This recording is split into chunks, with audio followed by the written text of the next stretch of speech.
The world is loud. It's a constant roar of not enough, what if, and too late. We live in the static. We live in the white noise of worry that hums in the background of every decision we make. But there was a night, 2,000 years ago, where the static became a literal storm. The disciples were in a boat, caught between a dark sky and a rising sea. They weren't just afraid of the wind, they were afraid of the shadows. And in that moment of peak terror, a figure appeared, not as a ghost, but as the master of the very element that was trying to kill them. Jesus didn't calm the storm first. He stood in the middle of it and said, "Come." Think about Peter for a second. He's a professional fisherman. He knows what water does to a human body. He knows the weight of a wave. But he also knows the voice of his king. Faith isn't the absence of common sense. It's the presence of a higher authority. Peter steps over the gunwale. His sandal hits the surface, and for a moment, the laws of physics bow to the law of the Creator. He's doing it. He's walking on the impossible. Why? Because his eyes were locked. He wasn't looking at the depth of the sea, he was looking at the depth of the one who made it. Then, the shift happens. The Bible says, when he saw the wind, he was afraid. He didn't just see the wind, he felt it. He let the environment dictate his internal reality. The moment Peter started editing the scene to include the height of the waves, he began to sink. We do this every day. We start a project, we step out into a new calling, we offer a prayer of bold faith, and then we check the bank account, we check the comments, we look at the wind of our circumstances, and the weight of our worry becomes the lead in our boots. We sink because we stop looking at the source and start looking at the storm. But here is the beauty of the gospel. Jesus doesn't wait for Peter to swim back to the boat. He doesn't lecture him while he's underwater. Peter cries out, "Lord, save me!" And immediately, the hand is there.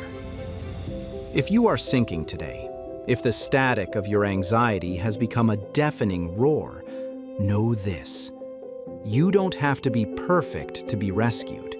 You just have to be willing to reach. Faith isn't just the strength to walk on water, it's the humility to call out when you're drowning. Take a breath. Turn down the volume of the world. Tune your heart to the frequency of heaven. The storm may still be raging around the boat, but the one who walks on the waves is standing right in front of you. Keep your eyes on him. Step out and don't look down. This is hope's flame. Light the way.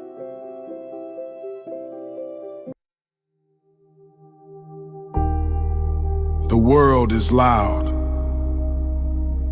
A constant roar of not enough, what if, and too late. We live in the static, the white noise of worry.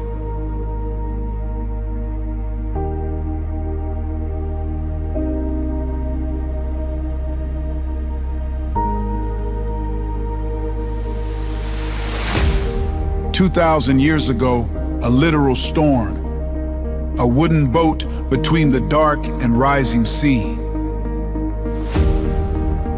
They weren't just afraid of the wind that night. They were afraid of the shadows and what they could not see.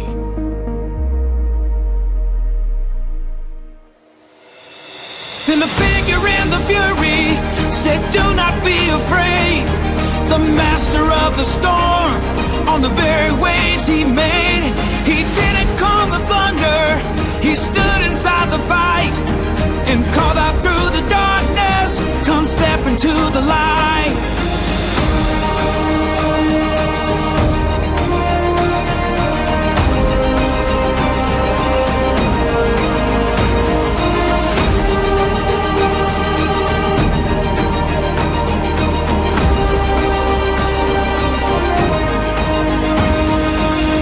man who knew what water does to man. He heard the voice of his own king and trusted in the plan. His sandal hit the surface, physics had to bow. He's walking on impossible, 'cause his eyes were locked right now.